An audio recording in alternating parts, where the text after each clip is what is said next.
don't recognize, I'm going to go ahead and share a little bit about the Vegan Earth Day March, which is primarily what this training is for. Then we will get into it, and everyone is welcome. This is an open open event for anyone interested in learning, but we are hosting this primarily because we're organizing the International Vegan Earth Day March coming up in just 4 weeks. So for those of you that don't know, I'm Serena Farb. I go by Born Vegan on social media, and I'm a vegan educator and speaker and the co-founder of the Vegan Earth Day March. So the Vegan Earth Day March is an international day of action that will be happening on Earth Day to draw attention to animal agriculture and the role that animal agriculture plays in our climate and ecological crises. We currently have almost 35 cities around the world that we're working with, and we're really excited about that. And we have that's all on our website and our map. And if you are still interested in becoming an organizer in a city that we don't have a march in, you can talk to me and fill out the interest form on our website, and we can give you more information about that. So with that, I will hand it over to Chelsea. Hi, everybody. I'm Chelsea with Veggies Do It Better. I am the co-founder and co-organizer of the Vegan Earth Day March. We're so happy to have so many people here to learn about how to be a police liaison. Like we said in the description, this is great material and information for all activists to have, whether you plan on filling this role at the march or another activist event or not. It's always good to have as many people aware of certain protocols and especially our rights as activists when it comes to different events. So I'm really excited to introduce my friend Noah. He's a fellow activist here in Portland. He's a longtime ethical vegan and activist. He's held various roles in almost every type of animal rights event. In addition to being a police liaison at countless vigils, marches, speakouts, disruptions, protests, and more, he has successfully led several police liaison trainings for his fellow activists. And we're, like I said, very happy to have him here today. So hand it over to you, Noah. Thank you so much. Yeah, thank you, Chelsea. Happy to be here. Yeah, I'd like this to be as interactive as possible. And of course, with 20 plus people here, we want to keep somewhat of a rein on that. But if you ever have any questions, you can I think you can raise your hand in Zoom, right? Yeah, or just put it in the chat and I'll try to keep an eye on the chat. First, I have a question for you all. Has anybody in here been a police liaison before? No? Okay. Well, police liaison, have you seen them work? Have you been at events where you had a police liaison or where you wished you had a police liaison?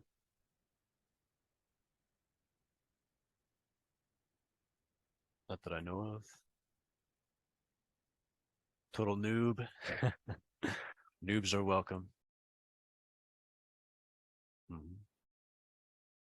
the police liaison position, it's especially important for events where it's going to be likely or near certainty that police interaction is going to happen.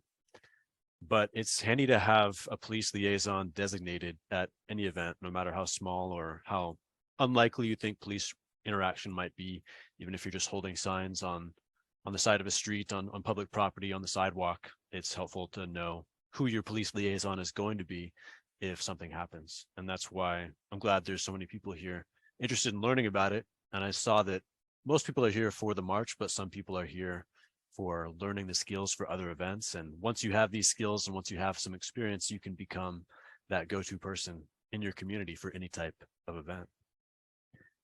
And the police liaison's job is to be somewhat detached from the rest of the protest, especially at a march like we're preparing for now. You should be thinking of yourself as not necessarily an activist participating in the event, but someone who has been asked by the organizers to act as a liaison, a go-between in communication between the police and the organizers.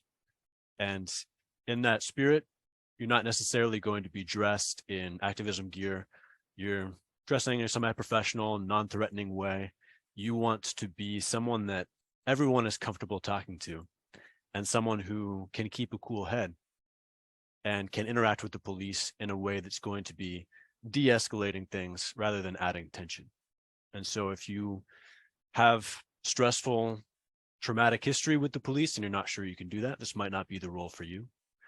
If you are at a smaller event and you're not sure a police liaison will be needed, there can be some gray area here. You can be participating until it becomes clear that there's about to be police or security interaction, and then you can mentally put on or literally put on your police liaison hat. We'll talk a little bit about that later. And just detach yourself from thinking like an organizer of the event and instead step into those shoes of the liaison. And especially for a big event, it's going to be very important that everyone knows who you are, meaning if they're approached by police officers or if there's an event or a conflict that's happening, they know, okay, it's, Jennifer in the bright yellow hat that the police need to go talk to, or someone needs to go run and grab her and bring her so that she can act as a liaison. We're going to go through the 4 biggest reasons and purposes of the police liaison and why they should be there. But is all this making sense so far? Do we have any questions?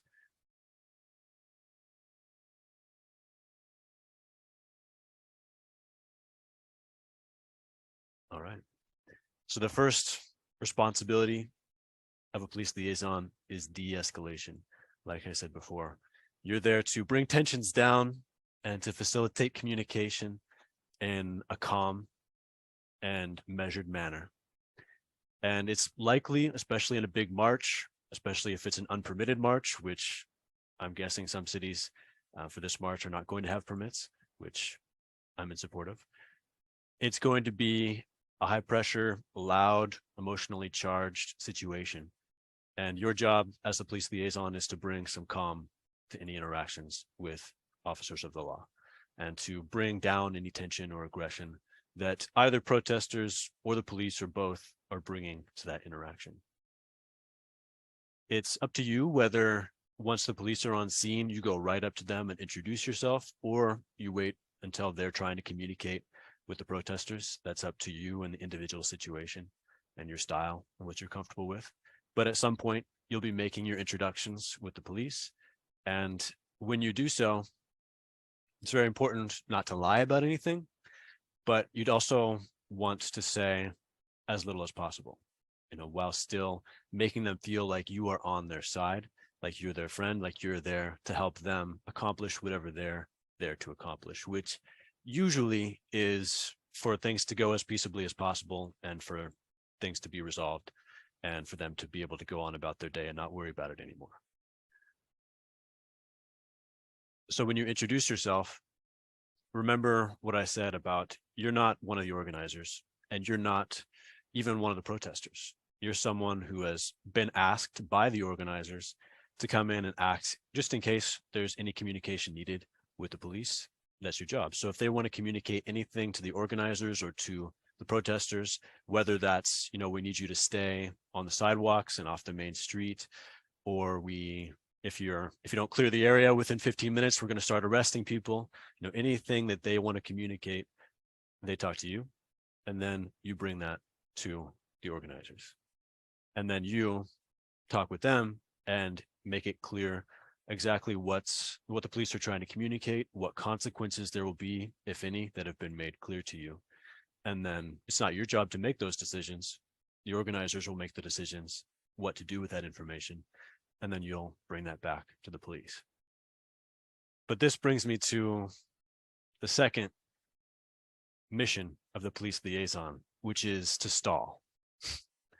Okay, your job isn't necessarily to facilitate communication in the most efficient and quick way possible, because oftentimes an event is going to have a limited time in which you're marching for an hour, or you're protesting and there's a speak out happening, and once that speak out is over, you're all going to be ready to leave anyway. And so if you can stall long enough for everyone to finish and for the event to have accomplished its goals, and then you say, okay, we're dispersing now, all the better. So in stalling, there are a few tactics that you can use to do that while still making everyone involved feel like you are doing your best to facilitate efficient communication. One of those is you should not have a single person who's responsible for all the decision making. You might unofficially have that person who's responsible for making those decisions on the ground, but in your communication with the police officers, it's not, I'm going to go talk to the person in charge, because then they're just going to want to talk to that person themselves. It's, these protesters, they do things by consensus. It's no one person or just a few people who make the decision. So I'm going to have to go around to several people who are responsible for organizing various aspects of this event. And then once, I have a consensus and their decision, I'll come back to you. And if it's not that way at your event, pretend like it is and just stop and talk to random protesters and make it look like you're communicating important information to the organizers. And then, if you're keeping your eye on the body language of the police officers and it seems like they're getting agitated, you can speed things up a little bit. But that's one of your jobs, is to keep yourself in that balance point between, yes, facilitating communication, but also dragging things out long enough for the action to take place and those goals to be achieved.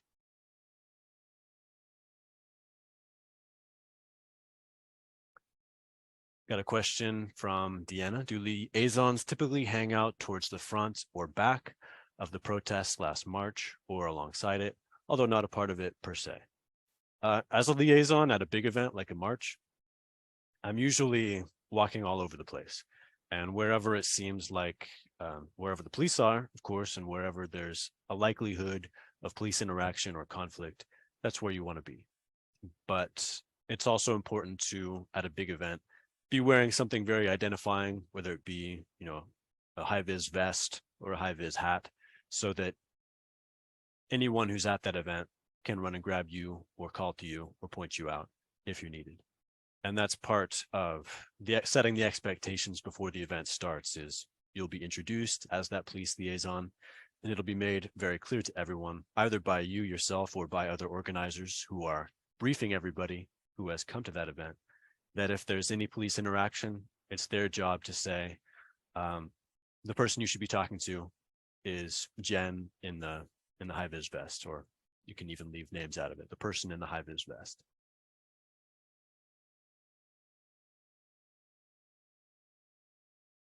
Any questions about the stalling process? And does that surprise you to learn that? Is that, yeah, seeing some nods.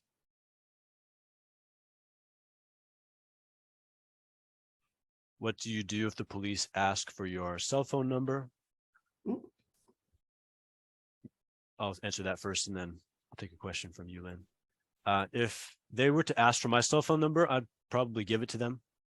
No, they're unlikely to do anything with that.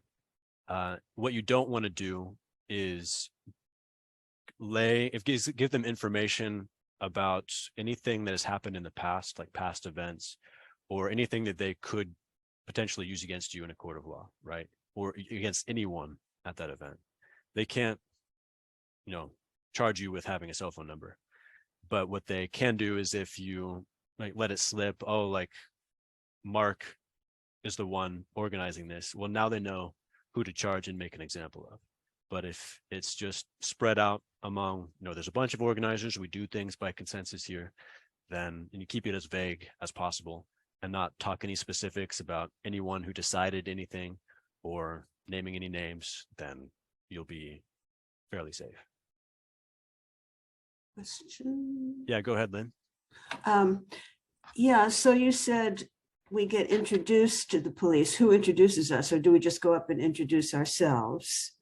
Usually you'll be introducing yourself, but maybe they talk to another activist first, and the activist will say, oh, you should be talking to Lynn or Noah in the high-vis vest, and they'll wave you over. But usually, yeah, you'll be the one introducing yourselves to them. You can get their names, act like you're their friend, but remember that you're not their friend and they're not your friend. But you are acting as though you're friends and you're there to help them. Wouldn't it be best to just at the beginning of it, just for the police liaison to go over to them and say, hi, by the way, I'm the police liaison. I mean, to eliminate confusion, and they're talking to other people, and, you know, I think that might be Yeah, best. Yeah.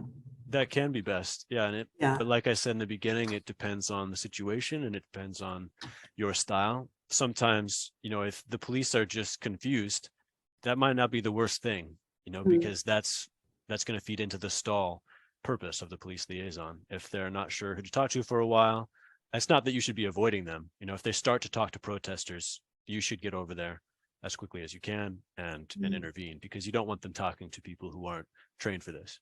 So if they start talking to protesters, that's definitely your cue to get yourself in there. But if they're just looking around or like walking around and talking to each other, I might not necessarily introduce myself right away. Huh. And often, at least here in Portland, most of our experience, not all, is that they're just there to make sure nothing too dangerous happens, and they want the action to finish up without any violence or property destruction. And they might be happy just to sit back and watch, unless they see something that they think they have to intervene about. If you're in another area, a city that's not as friendly to protests or not as used to them, or a more rural area, you might have police officers who are more emotionally charged and feel like they need to do something about it. And yeah, that'll depend on your area. And as you perform these actions, you'll get to know sort of the culture of police in your area and what to expect. So I have another question. Yeah. When you're doing the stalling, can you give us a scenario of how you would go about stalling, or just pretend to be talking to people? Yeah, I might, I'll say if they have a specific question or want to communicate something that I don't think is really that time sensitive. Like if they told me, hey, if you all don't disperse in 10 minutes, we're going to start arresting people, then yeah, I'm going right to the organizers and I'm going to make that clear. But I still might not go directly to that one person in charge, still talk to like 2 or 3 people at least, because you don't want to make it obvious, like, oh yeah, this person is the real organizer, because then they have someone to target. But yeah, if it's something time sensitive like that, or if it's a specific question that I think, so here's an example for a march a few years ago here in Portland. They were wanting to ask us and make sure that we weren't about to march onto the freeway. And I had told them, I wasn't directly involved in planning this march. I don't know the exact route, because I actually didn't. I purposely avoided that knowledge, and I didn't want them to know the exact route. But I knew that we weren't planning on going onto the freeway, and I knew that reassuring them that we were not would actually help de-escalate things. So I said right away, I don't know the exact route, but I know for sure that we're not planning, the protesters are not planning to march onto the freeway. In what kind of instance would you want to stall? The example you just gave was right away you came up with the information, but Right. I've got an example for you, Lynn, that is very relevant to our Vegan Earth Day marches, which is if I don't know if New York is planning this, but if a city wants to host like a die-in in the streets, like you don't have a permit, or you're like mostly marching on the sidewalk, but want to like quickly block a street for a few minutes to do a die-in or a protest in front of a building. That's the type of thing where you're going to be, maybe you have 3 people that you want to have do quick speak outs. That's all you're going to do. And then you'll be out of the road. That would be a really good, like, okay, let's stall. Let's just, because you just want to allow your speakers to finish their speak outs. So if they're like, people need to get out of the road, you can be like, okay, I'll pass that message on. And then you take your time talking to people and spreading that message. And then, then everyone moves out of the street once, your die-in or your speak outs are finished. Thank you. Yeah, and it could be the similar situation. Maybe your march is planning to march through the Whole Foods or something. And as soon as, protesters start going inside that private property, the police don't like that. And they ask you, they say, you have to get the protesters out of that private property back to the streets. And I would say, oh, yes, sir. Yeah, of course, I'll communicate that right away. And then I'll, wade into the sea of protesters, look like I'm talking urgently to a few people. But by the time I can communicate much at all. We're already done there, and the protesters leave, and okay, yeah, I got the protesters to leave. So that's one example too. I think we've got some more questions in the chat.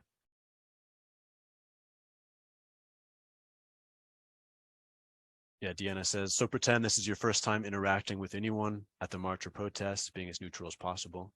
Basically, yeah, you don't want to give the impression that you're an integral part of this group, or that you're a part of that planning committee or that organizing committee. You have some loose affiliation with the people here. They knew that you had experience talking with the police, and so they asked you to facilitate communication if it became necessary.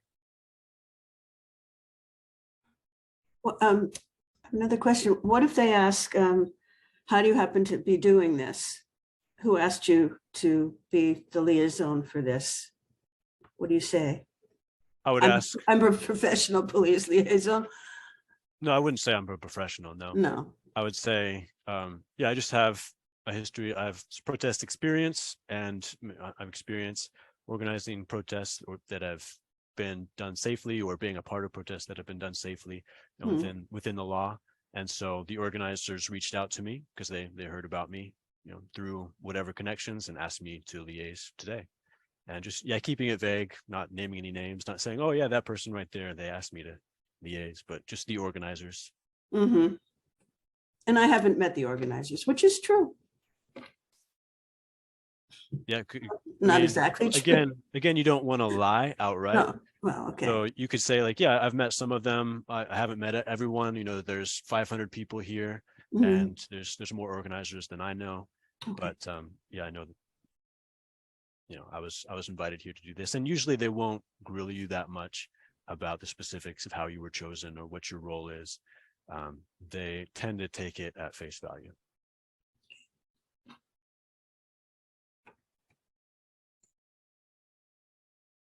I'm in the nation's capital area. Secret Service at embassies are much more low-key than the city cops. Do you feel by stating you are a police liaison, it may give the idea of organization? So yeah, I wouldn't actually say the words police liaison. I would just say, the organizers asked me to be the go-between if police wanted to communicate anything. So that's just my job here today, is I'll be running back and forth and communicating anything you want to communicate. And that's the most efficient way, because there's no one person to talk to. It's a group of organizers. And so I'll just be running around talking to them, and I'll bring you, whatever information you need as quickly as possible.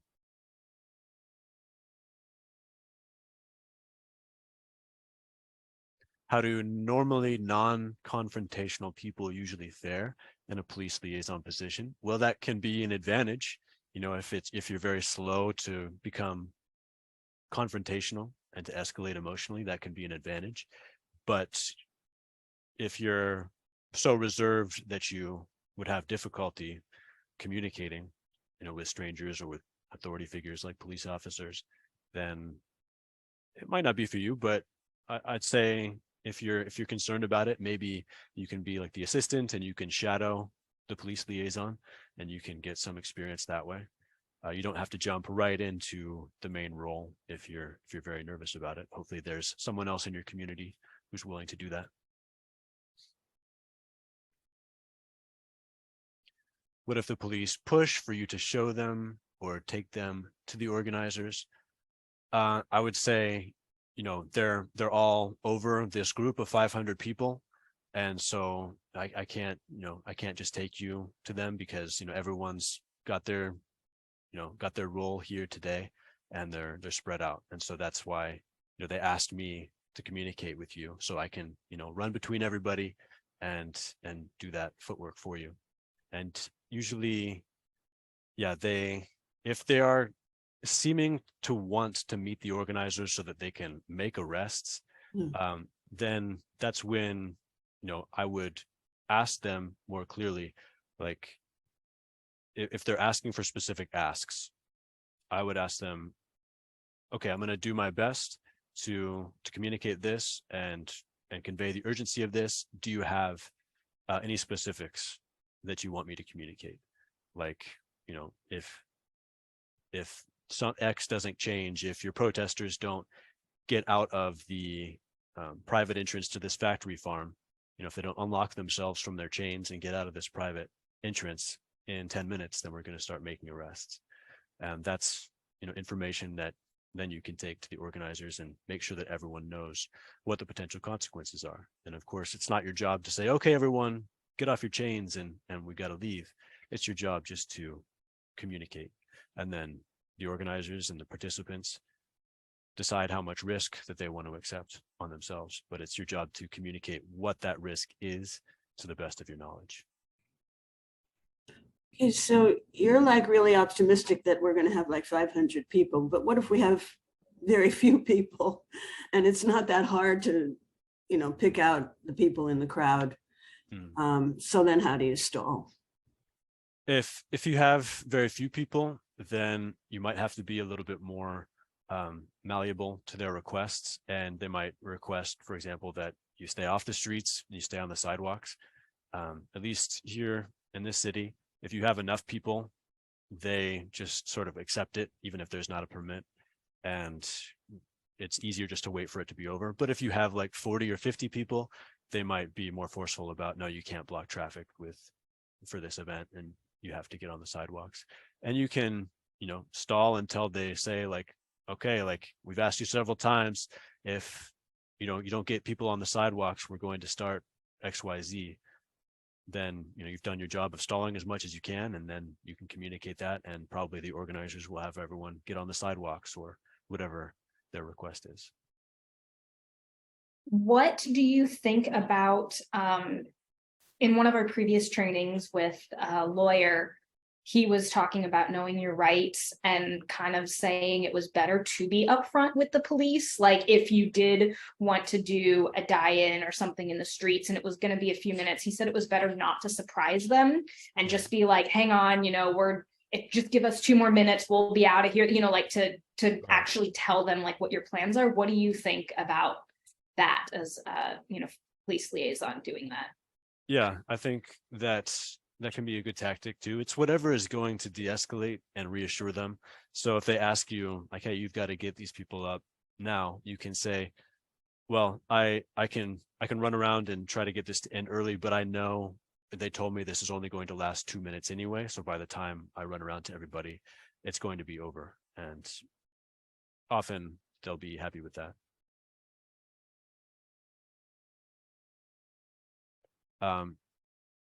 You asked, do you think it's okay to make your march route public, or is it better to keep it private among the organizing team? I think in most or all cases, if you get a permit for your march, you have to make the route public. You have to tell them what your route is. If you're doing an unpermitted march, then of course the rules change. And in my experience, we kept it private, and I think that that's a good call. But again, I think that's more of an organizer decision than a police liaison decision.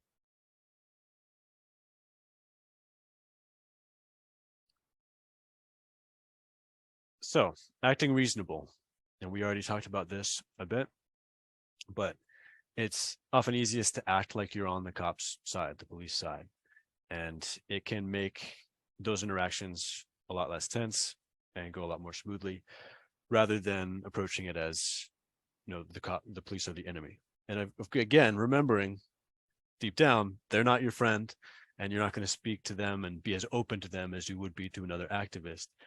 But acting on the surface, like you're on their side, you're trying to help them as much as possible. And to a certain extent, you are. You're trying to help them make sure that, nothing too dangerous happens. You're trying to help them have a good day by not having to arrest a bunch of activists and process them. And you're trying to help the activists and the action accomplish their goals safely without people getting arrested, unless that's part of the plan, which, for these marches, I don't think that's part of any of the plans.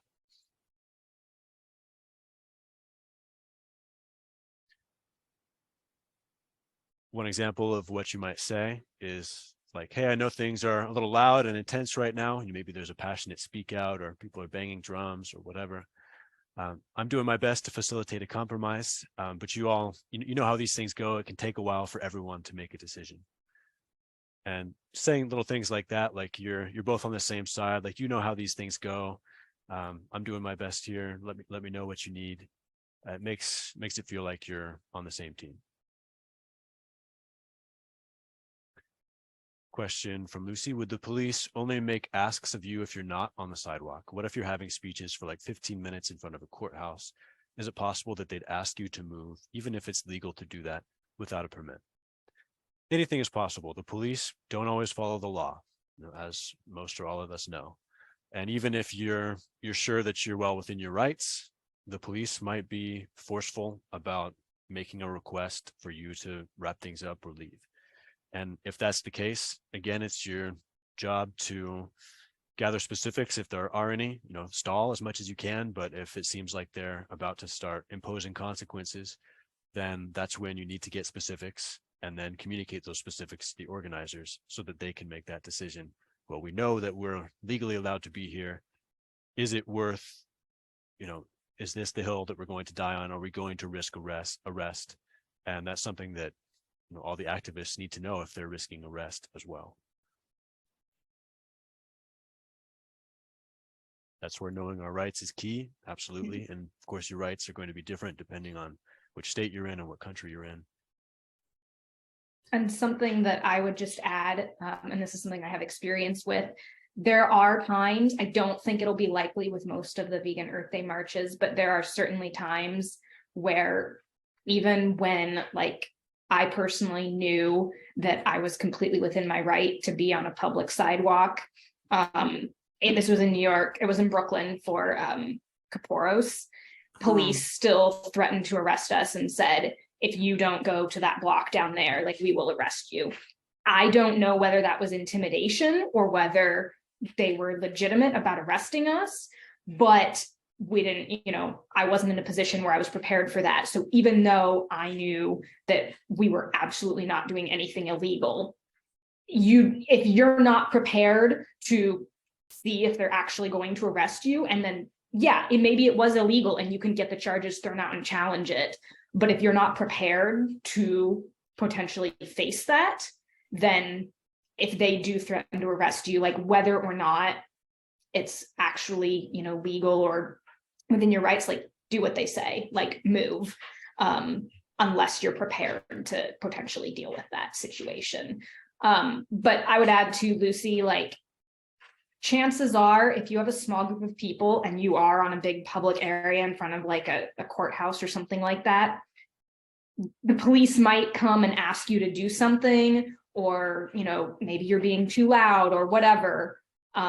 They could talk to you, but you're in a situation like that. I think it's highly unlikely with a peaceful Vegan Earth Day, march and event that there's going to be any threat of arrest or anything like that. Yeah, and with arrest, sometimes with some events, arrest is part of the plan. If you're trying to take a stand and you have activists willing to take that risk and are educated about what that entails, sometimes that's part of the plan, and sometimes it's not part of the plan, but an activist or a group of activists decide, this is worth it to make a stand here, maybe make some headlines. And that's, of course, up to that individual activist. And it's just your job as a police liaison to make sure that they know what that risk is as much as possible. What do you think of I'm sorry, I'm not putting my questions in the chat, but what do you think of the idea of having somebody videotaping everything the liaison does? So that if the police start getting, saying things that aren't lawful and they're infringing on your rights, you'll have the tape to show it in court if need be.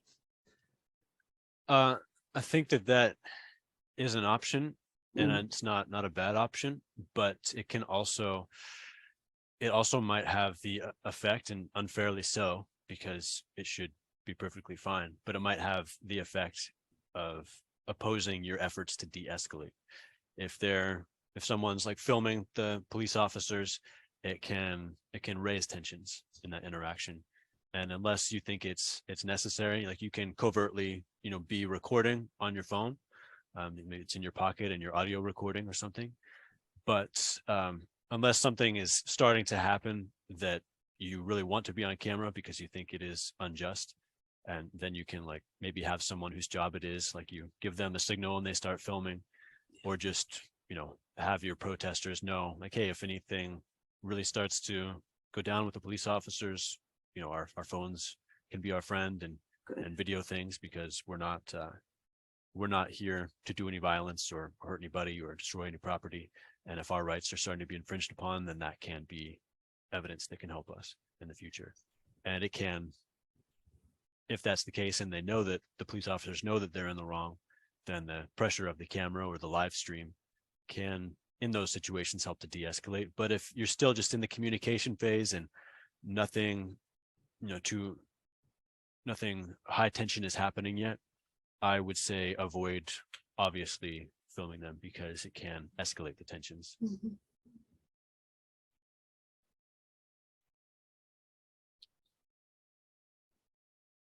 And just reinforcing, never lie, but don't say too much. You can tell them your name if you want. I would just keep it to my first name. Sometimes they give you their card, say like, okay, like call me if you need anything. And maybe they'll ask for your phone number if it's a big event. They want to get in touch with you and communicate something to the protesters. I would usually give them my number.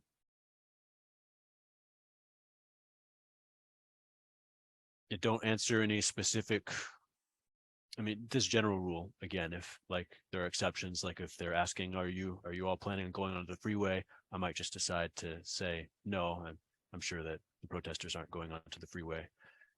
But in general, don't confirm any past actions. Limit your knowledge of the event, I would say, as a police liaison. Know the general things, know the broad strokes. But like I said, if I'm liaisoning a march, I won't memorize the route, because I don't want to have to lie if they ask me, you know, what is the route. I can say, well, I don't know the route, but I do know that I'm not planning to march into the freeway or anything that they're worried about. It's also your job to prepare everyone else at that event for police interactions. So giving them a little miniature police liaison training, but really their biggest responsibility is to connect you and the police and point the police to you and you to the police if needed. It might be your marshal or someone else who is speaking who gives that information, but as the police liaison, I would probably ask your marshal to introduce you, and then you give that briefing, because you're the one who's in this briefing and you're the one whose role it is to interact with the police. Are any questions about how to brief activists at an event? Lynn, you had a question? Yes, how do you brief activists at an event? Okay, yeah. So a miniature version of what we're doing here, very miniature, but really all they need to know is, you know, they know the goals of the event because they've been told by the organizers and the marshal. They know that they're not supposed to communicate with the police, or if they do or ask questions, say as little as possible. Their only job is to point them toward the one or two police liaisons. Make it clear that you are trying to de-escalate any interactions with the police.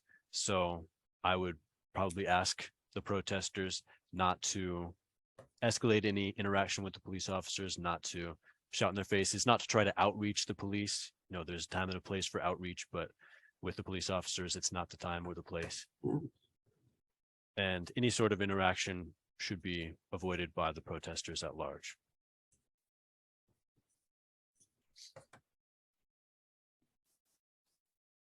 Are there questions a police liaison might ask police?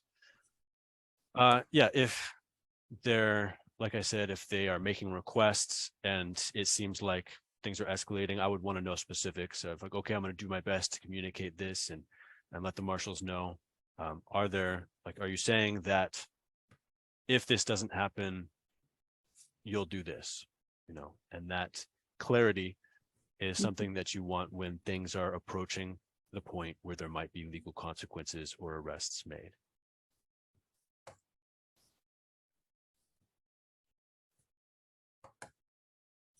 You can ask, ask their names, be friendly with them, shake their hands, whatever. Ask if there's anything that you can do to help them accomplish their goals, have a better day, and they'll tell you. And yeah, about observation, and we mentioned filming. It's also, especially for bigger events like marches, very valuable to have National Lawyers Guild legal observers there, if possible.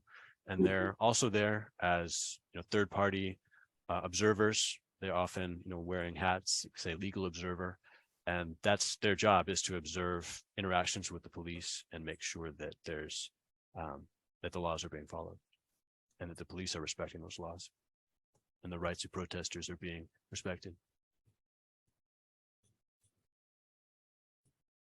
Remind participants not to escalate with anyone who might be a customer of a shop you are protesting, or confronting someone who might be wearing fur as a bystander while you are walking by as a part of a protest. These situations can get ugly fast and cause disruption in multiple ways that can end in ways that don't advance our cause or message. And I'll just remind Vegan Earth Day March participants that we do not have the legal resources to support anyone who is arrested this time. Again, how you choose to organize your local event is up to you and what you're all comfortable with. But that's not something that we have the resources to support. And so the reality is, even at any local march or event, we, as organizers, you can't control the actions of all your participants. So like, even if you're being a police liaison and you're going around telling everyone like, okay, the police say they're going to arrest people if we don't move, like you as a police liaison, nor the organizers can control everyone. So, there may be people that still refuse to move or disagree, even if that isn't part of your plan or isn't what you've prepared for. And so it's important to be aware of that. And, if that's someone's choice, that's their choice. And then again, we do not have the resources to support anyone, in legal situations. So that's, what individuals feel comfortable with. Yeah, I would also add, as part of the initial police liaison briefing, the level of risk that you and the organizers expect during this event. It might be from, we don't expect the police to show up at all, but if they do, point them to me. Or it might be, we do expect police interaction. This is what we've experienced in the past. And just giving the protesters as much of that information as possible so that they can decide for themselves how much risk to take on. Some people cannot risk being arrested. They might have immigration status that makes it very risky for them, or they might have employment status that makes it very risky for them. And so as long as you're communicating that risk and leaving it up to them to choose whether or not to take on that risk, you're doing your job as a police liaison. As part of what we tell our own people, the briefing and before, I just remembered that during the Animal Rights March, forget what month that was, there was a troll who came around, and really he was eating, I don't know what, hot dogs or something right in the midst of us. And a lot of people got triggered by that. And there was a lot of screaming and yelling. And so I think that whoever does do the liaison really should take pains to say, don't let anybody trigger you. Yeah, that might be just as much of like an organizer role as more so maybe than a police liaison role. Oh, okay. Is to make sure that your activists are as prepared as possible for potential conflicts like that, and make it clear what the expectations of the conduct of anyone is who is participating in this event. We're often, that includes being nonviolent in action and word and in interactions with others. And if you're going for a very peaceful and loving approach to the event, it's important that everyone knows that, and knows like, hey, if there's a troll that comes and he's taunting you, or someone's eating chicken legs and purposefully trying to escalate things, this is how we'd like you to react. We'd like you to, disengage, only interact with public who seems curious and open about our message. Don't interact with people who are confrontational. Right. Or it might be the kind of event where you want to be shouting. I'm not going to judge that, but yeah, that's something for the organizers to set the tone and set the expectations for those activists.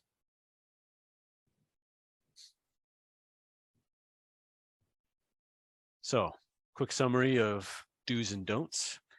Make it clear that you are a go-between. You do not make decisions for the group. You're not an organizer.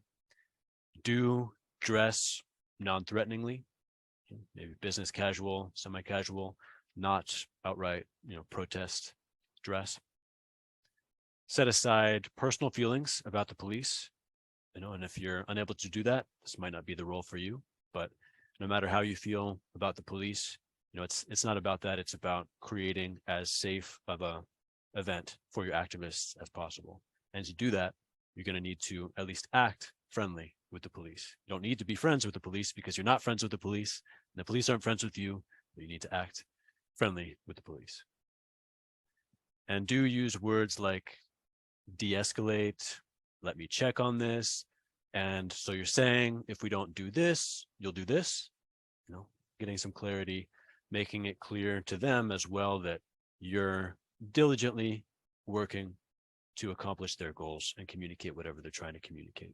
And yet, just to go back to the stalling bit, if I'm stalling, I'm not going to people and really casually talking. I'm trying to make it at least look like I'm, trying to accomplish a mission. And I have a sense of urgency to communicate what I'm communicating, even if I'm talking about where we're going to get lunch after the protest. And so as long as it looks to them like I'm trying to accomplish their goals. That only works, of course, at a loud, big protest. If they can hear what you're saying, it doesn't work so well. And don't participate in the action yourself, unless, of course, it's a smaller action and you don't expect police interaction. You can participate until police are called or police are coming, and then you step into your police liaison role and you're no longer a participant. And yeah, I would also just keep it to a first name basis unless you're being detained or arrested, or they are insistent about you identifying and you're in an stop and identify state. And you can say, if they ask you for your full name, I've been asked before, I'll usually say, I'll just keep it to Noah for now. And I've not been pressed beyond saying that. I'm confused. What was this about first names? Only give them the liaison should only give his or her first name? Is that what you mean? Yeah, if I'm in a liaison role, I'll introduce myself, I'll be friendly, I'll introduce myself as Noah. I'm not lying about my name. If they ask me for my full name, though, I'll say, I'll just keep it to Noah for now. And I have not been, in my experience, pressed to identify beyond that. Okay. But know, in your area, whether it's the law for you to have to fully identify if you're asked by the police. All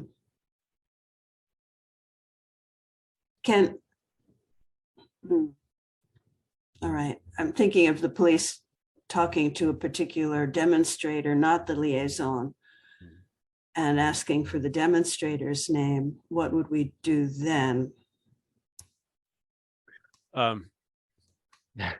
Well, if they're asking for then they ask you, what's that person's name?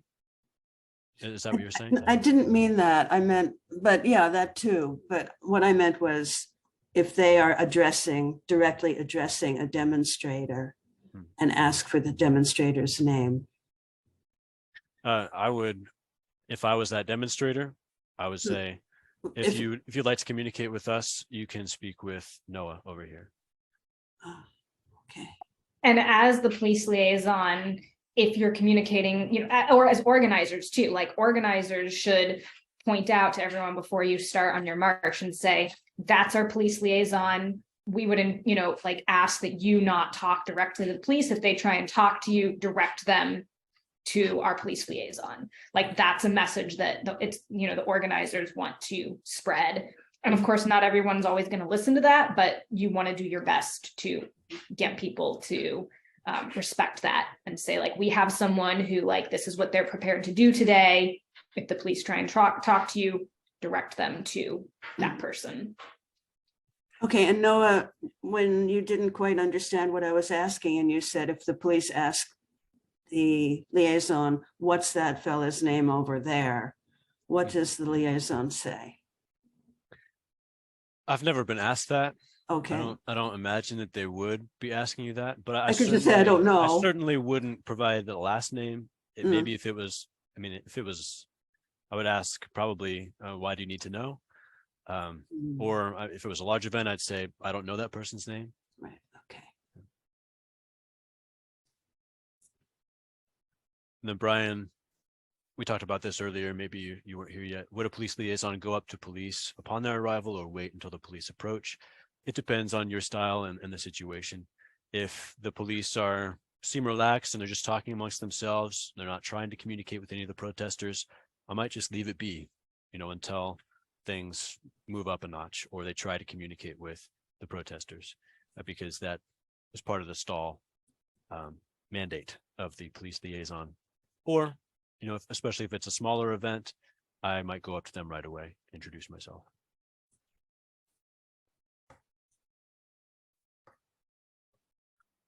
And I have a document of notes here that you're free to access and print and download. So I can share the link to that. It's a Google Doc in the chat.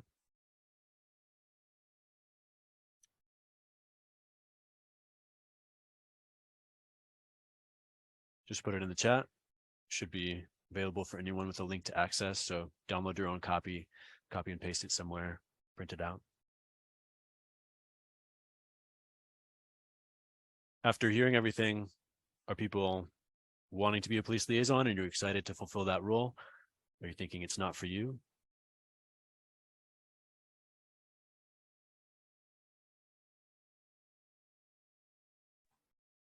Too much to think about. Yeah, it's a lot to process. Well, April 22nd is the day of the march, right? Yes, yeah, and thank you, Noah, for all this great information. We'll be sure to share this with other people as well, and we are recording this and we'll share it in the private Facebook organizer group for Vegan Earth Day March organizers. And for those of you that weren't at the beginning when we made a few announcements, there's a couple things I want to share here too before we wrap up. Which is, we talked, part of going along with police liaison and stuff like that is knowing your rights. And we did host an earlier know your rights training for organizers that has been recorded and is in the organizer folder and linked in the organizer Facebook group as well. And so if you haven't watched that or weren't here for that, I'd highly encourage, organizers to go check that out. And we'll be hosting another know your rights training for March attendees. That we'll have details on soon as well. So those are also really good resources that, especially if you're going to be a police liaison, but also just for activists and March attendees in general, that we would really recommend. And then also for those of you who are already signed up and organizing Vegan Earth Day marches, we are collecting videos, short videos from organizers that we can use in our promotional, in a promo video that we're putting together and for social media in the next couple weeks. So I'm going to put that link in the chat. And it's a link to a document with instructions on how to record a short video clip and where to upload it to. And then when you upload that, if you can just name it, like put your name and what city or group, what group you're with that's organizing a march or what city you're organizing a march in that folder, that would be great. And we're trying to collect those by a week from today, Sunday, April 2nd. And I'll be sending an email out to organizers about this as well. But we would love to get videos. And even if you're not organizing or marching with us, but you want to support the Vegan Earth Day March, you're welcome to make a similar video just saying like, I support and endorse the Vegan Earth Day March because, and fill in why you think this is an important thing, even if you're not in a city that's, has one and you're not organizing one. So we welcome endorsements like that as well that we can share on social media. And I'll add too, if anybody knows of somebody who might be a vegan influencer or perhaps a celebrity or somebody that would be a really great voice to have in support of the march, please do let us know and help us get connected to them. And I do want to add on, when you are uploading videos to the city organizers, if you can put not only the city that you're in, but also the handle for Instagram that you want credited, that would be really helpful. Also wanted to mention, I put a couple links in the chat. We are looking for some volunteers for the overarching campaign. So this would be helping us with graphic design, some social media, contacting, some press type things. So, but if there's something else that you feel like you could lend to the project, that would be, you know, helpful with the overarching goal and mission of the march, please do fill out that application and then just put in what your ideas are. That would be wonderful. In addition, I want to mention, if you liked this training, please consider donating. This is a very grassroots movement that we have been putting a lot of work into. And even if you could just give $5 today, that would be really helpful. And $5 actually equals $10 because we have a $20,000 matching grant. So the first 20 grand of donations will be matched, and every little bit helps. And all of the money goes to supplying banners and materials and supplies to each of our 35 plus cities that we have participating around the world, as well as help with promotional costs and things like that. So yeah, I want to thank everybody for coming. Please keep an eye out for our future trainings. We have a training on NVC, which is nonviolent communication, while doing outreach. So that's kind of like talking to people, how to de-escalate things while something is moving or happening kind of in the moment. That's coming up. Like Serena mentioned, we will have a Know Your Rights training for attendees, and then we're hoping to have a couple of other trainings before the march happens, and we will continue to have the organizer check-ins as well. If you would like to rewatch this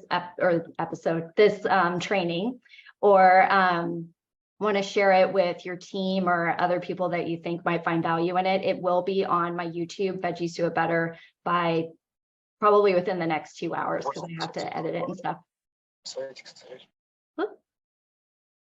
So thank you for muting yourself. And we also have our past trainings on there as well. And then, like Serena said, it is also in our closed Facebook group for organizers and our resource packet.